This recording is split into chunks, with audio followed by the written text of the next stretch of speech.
All right, welcome back to part 4 of Gail's birthday watch video, the Arnex divers.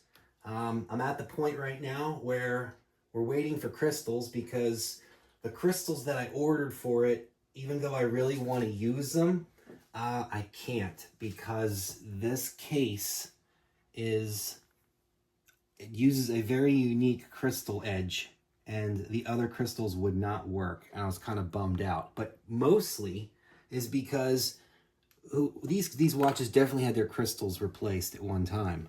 And I don't know if Gail can see it, but if you look on the edge of the crystal this way, it has a little lip that hangs over. Yeah, and you can see that. Yeah, that fits. It locks into, on the case, that lip.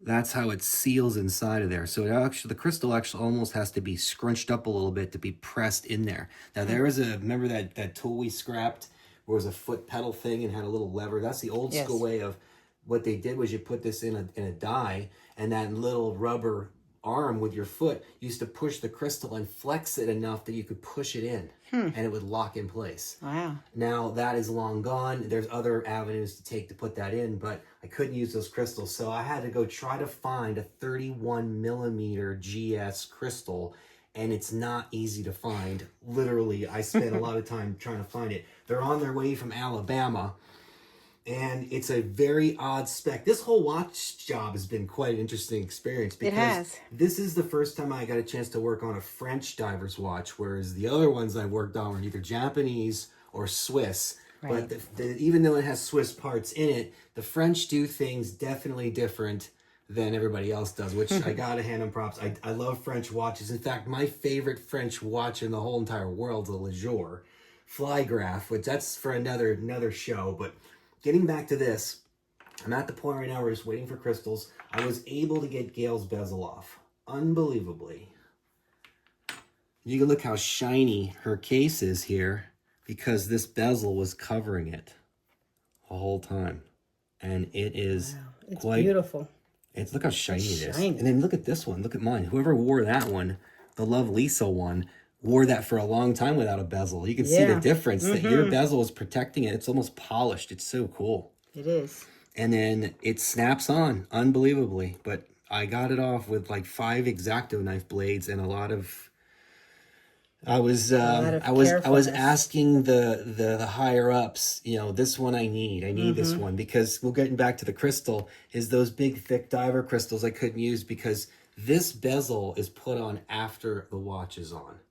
And the crystal doesn't fit through the bezel to put it in the case. So you have to remove the bezel in order to put the crystal in, which is like, oh man, I have to remove it because there's no way I physically pushed this one out, but I was pushing it out. So it just went right out.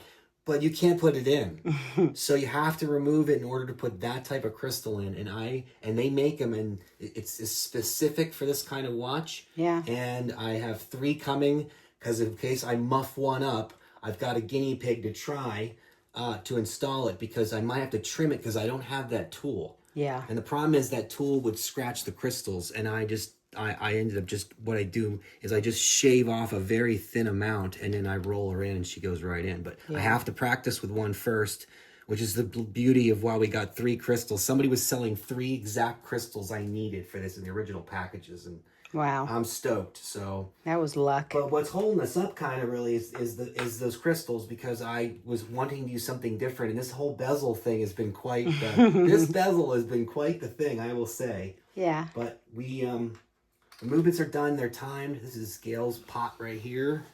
All her parts are all ready to go. And then all the hands are loomed. Look how freaking cool they turned out. Wow. Yeah, it looks just like they did. Ugh.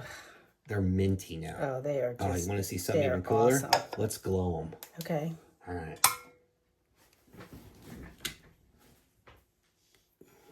Let's get a good glow here. Mm-hmm. How's that? Look at that. Is it focused? Wow. Is that enough for you? Yeah.